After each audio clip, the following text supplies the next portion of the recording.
I'm sorry, I gotta do this on camera. I'm taking heat over here for my producer, Ryan. I had just made a piece and told you about a frustration that I have with Deontay Wilder. Ryan thought it was misplaced. Thought maybe I need to come on and apologize to Deontay Wilder. Time out. Let me explain this, because I will stand my ground on this, right? Everything's clear in hindsight. I can't remember the last time I got one wrong. As a matter of fact, I thought I had it wrong, and then it turned out I was right. That's what I was wrong about. But that doesn't mean that day's not going to come. But in hindsight, we can look back. I don't proclaim to have a crystal ball. I make a prediction. A period of time goes by. We look back. Was my prediction right or not? Now let's back up to Deontay, all right? Deontay decides he's going to come out a few weeks ago. He's going to say, and he says this, I have courage. I'm going to come and fight Francis in MMA because I have courage. This is what he says.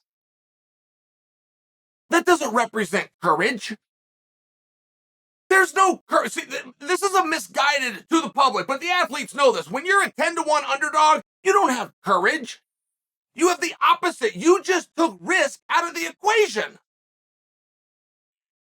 You just took doubt and fear and reluctance and disappointment out of the equation. You want to show balls? Go into something where you're a 3-1 favorite, where the whole world is saying, nothing to worry about. You got this one, kid. That's a scary situation. But when Deontay had come out and he says he's going to go and fight Francis because he's a free agent, he's proclaimed it to the world. First, I call him on the courage line because that isn't courage. He's a tough guy. He doesn't deserve me coming out saying he's not a tough guy. That's a rough and tumble guy. I had no doubt about it. But when he did respond to me, he did it at this guy on a podcast. This is what he says. This guy on a podcast. Well, let's talk about this guy on a podcast. Let's talk about that guy. Because he's the only one talking about you, Deontay. Ring Magazine doesn't mention you. Max Kellerman doesn't mention you. Teddy Atlas doesn't mention you. Ariel Helwani doesn't mention you. Francis Ngannou, who you thought was going to help you and be your partner, doesn't mention you. Just the guy with the podcast does. I can slow you down and help you. Promoters, there's not a lot of them out there. I mean, just so you understand this isn't like car dealers. This isn't like restaurants. This isn't like dry cleaners where you don't like the service and you just go to another one and you can play that game every single Wednesday for the rest of your life and not run out of them. Promoters, you don't need both hands to count them. Worldwide, a promoter does not look at a free agent as something good. He wonders why. Why is that guy not scooped up? Now, sometimes there's an answer. But every time those guys have gotten fights and carried on with a career, the answer is the same, which is, I talked to this guy. We have a new opportunity. We formed a relationship. I'm going to exhaust my obligations over here. When you have a guy who quits a job without having another job, that's a kind of guy. There's a kind of guy that does that. It speaks to irresponsibility. It speaks to a lack of understanding. It speaks to an inability to form meaningful relationships. So when you get these two guys, both world champions, Francis Ngannou, Deontay Wilder, free agents, they can do anything they want. Well, no, they really can't. They're now available to hear what decision makers would like them to do, what opportunities and what offers they have. And nobody brought them together. Now, to get two juggernauts is a very big deal. This is a star-driven business. For sure. If your niece was going to go on stage and sing Blue Suede Shoes, or Elvis Presley was going to go on stage and sing the exact same song, do you see where the world is going to care vastly differently? Sure you do. So it's a star-driven business. So we understand that if you could get Francis and you could get Deontay to the table, you have something. You really have something. But those two, behind the scenes, should have had a team that Paul felt that out and lined that up. And the way that should have been isn't one guy willing to take the risk. You should have two or three guys saying, hey, this idea you've got is pretty good. What's it going to cost me? Two or three guys, you got to kind of hash it out. None of these things happened. I'm not sure that Deontay knew when he said for Francis. I'm not sure that he knows. The boxer versus the MMA fighter has been tried and done since 1993. Now, it ended around 1997, and we didn't make any money doing it. We thought there would be money there. Turns out there's not. Now there's a world of MMA guy versus boxer. It's not great business. It's not. When you guys were small children, you saw a man named Clark Kent on television. He'd pop into a phone booth, he'd pop out, he'd be Superman, he had a cape on, and he could fly. He could fly. And then you went and got a cape yourself, didn't you? Somewhere along the way, might have been Halloween, might have been something you saw around the house, might have even made it, but somewhere along the way, you got a red cape and you tied that around your neck and you thought you could fly, didn't you? You even walked out to your deck. Your mother saw you walking out and said, "What are you doing?" Hoping that you wouldn't jump. Now, you were 4 years old. You were a fool. But that doesn't go away.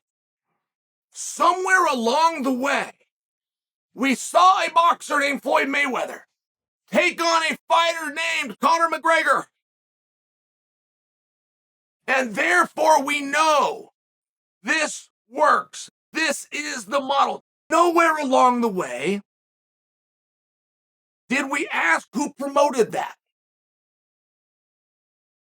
The people that love to turn to the night that Conor fought Floyd, the experts in the room, the ones that know all about it, can't tell you who promoted it. Okay? Now, if you meet the guy that can tell you who promoted, who's got the lion's share and who's got the responsibility to write the check of purse to Floyd and to Conor, who was that? You don't know. You don't know anything about that night. But if you look back, and you can find those things there on record, if you do look back, and you'll see it was a one-time promoter. He never did it before, and he never did it again. That is your answer. You wonder how that fight did. You think you can tell me it was record numbers. It did 2.4 million. They sold out the arena. It was the biggest boxing fight of all time. The person that promoted it never promoted again. That is your real answer. And that should be very clear to Deontay and to Francis, but it's not. They don't know any of these things that I just said. Goddamn. And who did promote it? And why didn't they come back? As a matter of fact, Conor and Floyd wanted a rematch. Why did they do the because they didn't make any money. Just so you know. You sitting over there and not having the contacts to make these things happen while a YouTuber goes to Best Buy, buys out the camera section, then has to ask anybody. He's going to do it himself. I mean, this has been done before. I got to give Oscar De La Hoya credit. It was really Richard Schaefer, but I got to give Oscar De La Hoya some credit. There's ways to do it. Biggest star in all of Hollywood was jumping around in a pro wrestling ring with no acting classes. Comes to Hollywood, looks around, starts his own production company. I mean, there's certain places and certain positions that you need to be to get things done if you can't get a yes. If you can get a yes and you got a bunch of yeses, you got some fights out there, you're not in that situation. I think that there's room for Francis at the UFC. I don't know what's going on with Stipe. I don't know. I will ask my pen pal, his old lady. I will reach out to her and ask her. She always tells me. I just prefer to guess. I prefer to watch it. I'm a fan. I don't always like to have the answers. But I read as recently as this morning that they're looking at Volkanovski versus Rodriguez for the main event of International Fight Week. I thought that was Stipe versus Jones. And I seem to remember on March 18th, Jon Jones said Stipe's jerking us around. He's not signing the contract. That was blasphemy. It's the first time anybody's ever called Stipe's integrity into question. But here we are a month later, and I'm hearing that it's going to be Volkanovski versus Rodriguez. And the only reason I bring that to you guys, if something is amiss there, right? Dana White has already said that he believes that Jon is likely to fight Stipe and walk away. The reason being, whoever Jon's next opponent would not be from this era. It would be from the era of the next, and Dana just doesn't believe that Jon's going to take the risk of jumping in there with a Sergey or a Tom, or doesn't think he's going to do it. Right? And I bring that to you because you could see how helpful Francis would be then. if we're down and we're thinking we're going to get one more Jon fight and we can't get that, you can see where this would be very helpful. You could see where 2 weeks ago when you said, no, I'll never talk with this guy again. Right? You're only as good as the information that you had been given. I don't believe that when that statement was made by Dana White, that he knew whatever's going on with Stipe, whatever this is, which is possibly nothing, whatever this is, you start to see where Francis isn't a bad idea. And you could do things in a contract that you never wanted to do, a one-off, by example. Oh, that made Dana's stomach turn. That is just not the way he likes to do things. But you see how good Jon looked in his last fight against the guy that almost got the jump on a guy who's a year older and a leg down. I mean, all of a sudden, things change. They change very quickly. But you've got to be aware of it. So Deontay can be mad at that guy with a pocket. I'm the only guy keeping him alive. Oh, and by the way, even though he doesn't like what I had to say, it's 100% true. He got the idea to go out and he's going to box with Francis because that's great business. He thinks that's great business because of Floyd and Conor. And it just dawned on him when I said it now, he doesn't know who promoted that. And if he does go and look it up and it happens to be on record in Nevada, that guy never promoted again because it didn't make money. It's not a good idea. The world's not clamoring to see it. That's just the truth.